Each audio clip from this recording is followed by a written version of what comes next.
you very much. Now, I think I was told that there are going to be extra popcorn buckets in the lobby, so that if you have extra cash that you would like to give to the WaterBridge project, it will not be denied. It will not be turned back to you, and you will not get change. I'm not sure if that's exactly true. Gail has disappeared, but it seems to me someone was saying that there might be a cognac snifter, or a bathtub, or someplace in which you could toss your spare change in order to keep on and help this very good work. And I endorse it entirely, and that's why I'm here.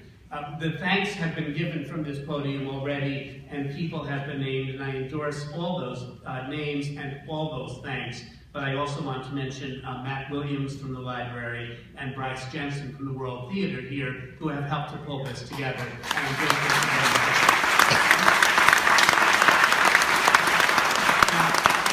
I'm afraid I'm from New England, and so I'm rather formal. But I don't see too many people wearing coats and ties in the audience. So may I ask your permission to remove my jacket?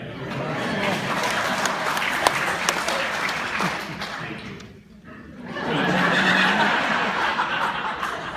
Also, the other thing I've been told is that this is an old vaudeville theater. And as such, I believe, well, I don't believe it was ever burlesque, but it was vaudeville, and therefore it was designed to be used without amplification. Right. So if people feel that they can hear me well enough using this voice that I'm using now, I would rather not use amplification, but if there are any questions, if people have hearing problems, or if they say, people have tried this before, honey, it don't work, you know, call out and tell me, no, I'd rather you use the mic, and I will. Okay? If you change your mind halfway through, you say, use the mic and turn it off, you know, that's fine too. I'll do what I can. I would like to start by reading a section from Wicked. And this is because I don't believe it's ever played in Carney, but it may have done, and I just didn't know, and I didn't get the royalty check. But for those of you who do know, maybe you've seen the show someplace else. It is a retelling, in a sense. Well, no, it's not a retelling of The Wizard of Oz. It is an exploration of the life of a character famous from The Wizard of Oz, but told as if by Charles Dickens. That is, beginning with the day that she's born as a little green-skinned baby, and continuing to the day that she dies with a bucket being thrown at her by some upstart from Kansas, no less. That I should have anything to do with a nonprofit called WaterBridge, when it was water that killed my memory. You know, believe me, it's not a heart of gold, it's just a little bit of stupidity on my part. But this scene in the book, I tried to write the life and times of the Wicked Witch of the West and give an impression of the things that didn't happen, that we don't know about from L. Frank Baum's magnificent novel for children, 1900, and that we don't know about from that MGM movie starring Margaret Hamilton and some child star wannabe. In this scene, you may not know it, but the Wicked Witch of the West is in the castle toward the end of her life. Dorothy is on her way to do the dirty deed of assassination, and there is a 14-year-old boy living with her. You never saw this part in the movie. You never read this part from L. Frank Baum. This boy may or may not be her son. She's not sure if she ever had children.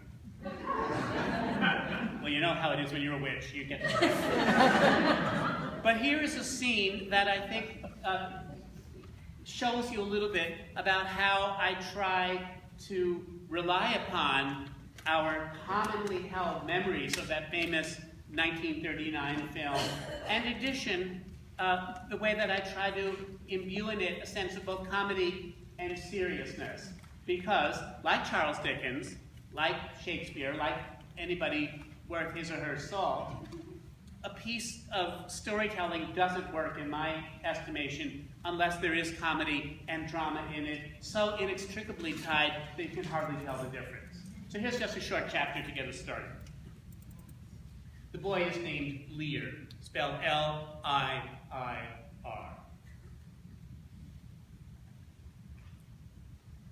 One afternoon, a few weeks later, Lear came back from a ramble, all hot and bothered.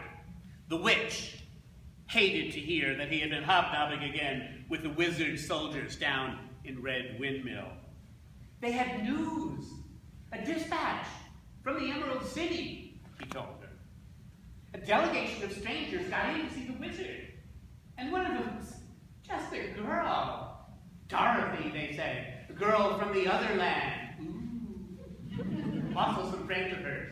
The wizard hasn't allowed an audience with his subjects in years. He works with ministers, they say.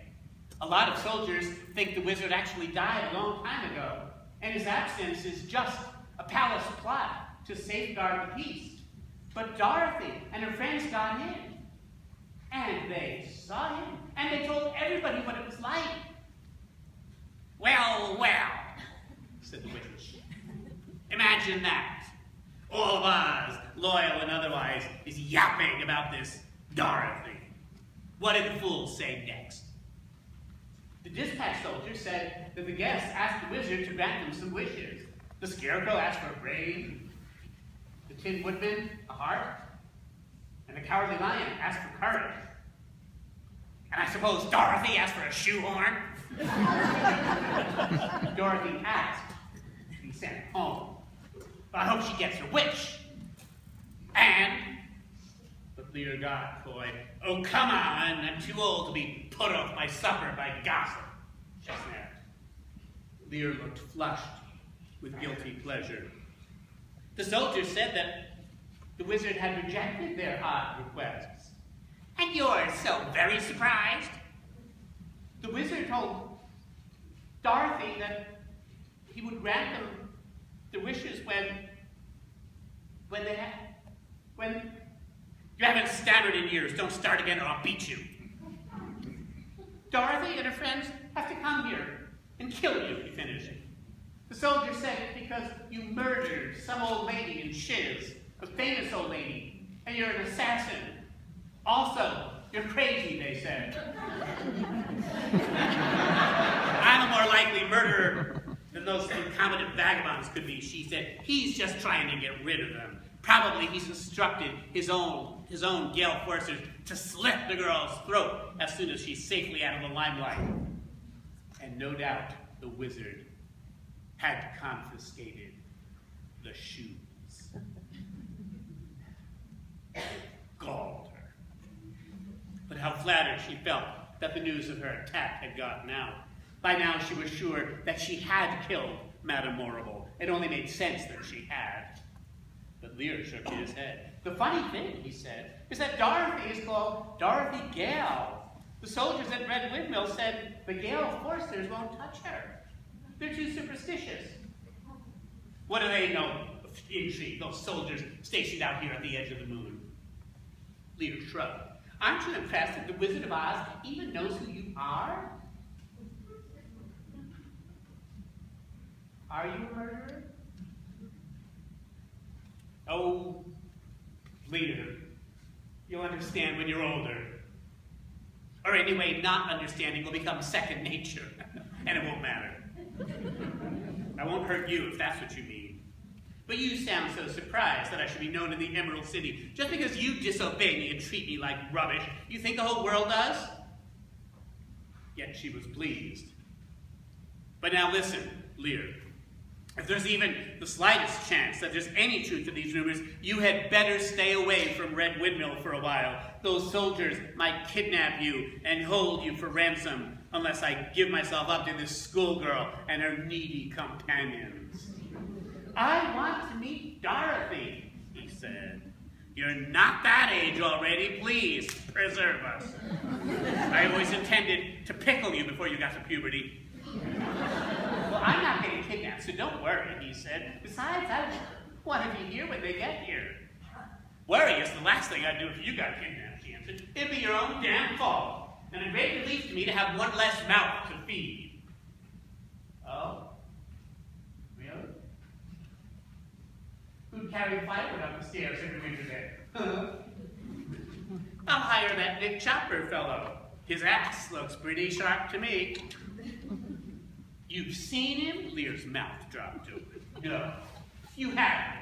I have, as a matter of fact, she said. Who says I don't travel in the best circles? What's she like? He said, his face eager and bright. You must have seen Dorothy, too. What's she like, Auntie Witch? Don't you auntie me, you know that makes me sick.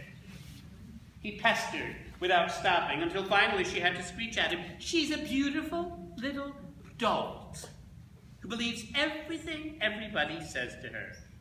And if she gets here and you tell her you love her, she'll probably believe you. Now get out of here, I have work to do. He lingered at the door. He said, Lion wants courage. Tin Man a heart. Scarecrow wants brains. Dorothy wants to go home. What do you want? A little peace and quiet. No. Really. What do you want?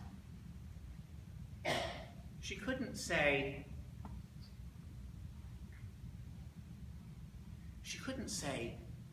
forgiveness. Not to Lear.